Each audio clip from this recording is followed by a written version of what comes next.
Guys, welcome back. So today I'm about to make some plantain and oatmeal porridge. I have this green plantain that I'm gonna use. I'm gonna wash it and then peel it, cut it up and put it in the blender. And I have my oatmeal over here that I'm gonna also blend. I'm gonna show you guys how I do the process. So I already cut the plantain up. I use half of the plantain because I'm not making a lot. So now I'm just gonna put the oatmeal in there. Now we have the oatmeal in there. So I'm just gonna pour some milk. Pour the milk. And that's what it's looking like now. So I'm just gonna put the blender on grate.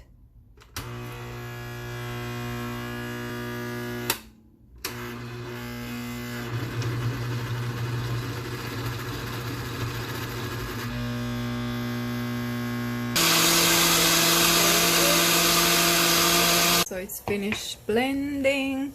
You have to make sure that it's totally smooth. So I had it on grate earlier, but for some reason it wasn't going, so I put it on smoothie, and it's gonna make it smooth, like a smoothie consistency, really smooth.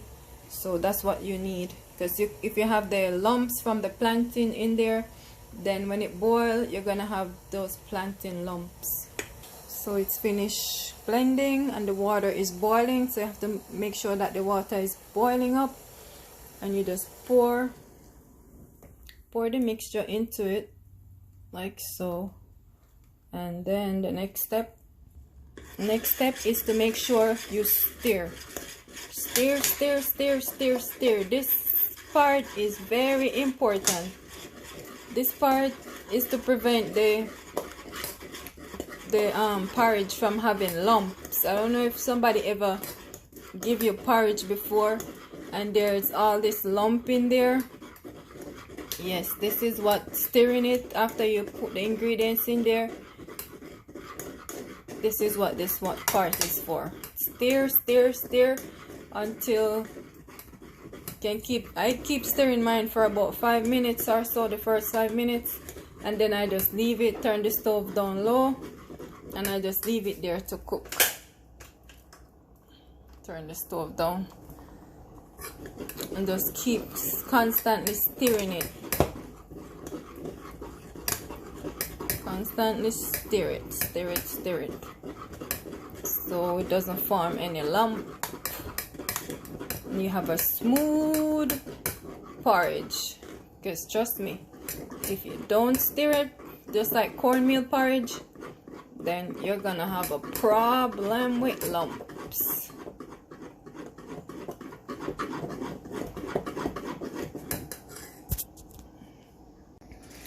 So guys, this is the consistency that you want to have, with no lumps, just smooth.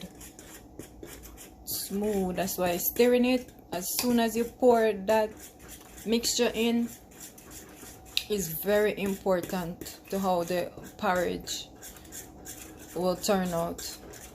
So if you follow these simple steps, you will have no problem in getting your porridge smooth, silky smooth. Because ain't nobody want no lumpy porridge, because that ain't cute. That ain't cute, okay? So I think it's good now.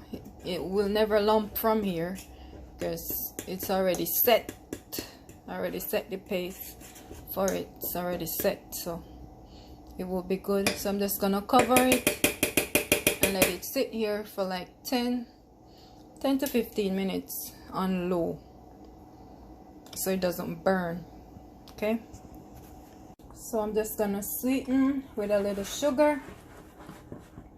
You can add nutmeg, or you can add vanilla, or cinnamon sticks, cinnamon powder, whatever you like to spice up your porridge. But for me, I just like it plain old Jane. I don't like no spices, no nothing in there. So that's how I'm gonna leave it, just plain. You see how smooth it is? Yep, that's how you want the porridge, smooth. And if you don't want it thick, too thick, you can add more milk and just turn the stove down low so it will simmer slowly. If not, it will burn and you will have a burnt porridge. You have to pay attention to it so it doesn't burn. Make sure the stove is low at all times. And yeah, this is my porridge. Smooth, no lump. And the porridge is finished. And guys, this is how I like to eat my porridge. I just break the bread, slice of bread, and I just put it on top, and then I'm just gonna stir it all in. If you're Jamaican, then you know. If you're Caribbean, then you know what we're talking about.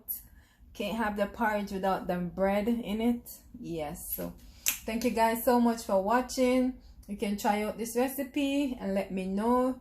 This is my way of making it. Everybody makes it different, but this is the way I was taught. So if you have a different way or a different method, because you know there's many ways to skin a cat, so my method might not be yours or may not be somebody else's, but that's mine. So thank you for tuning in.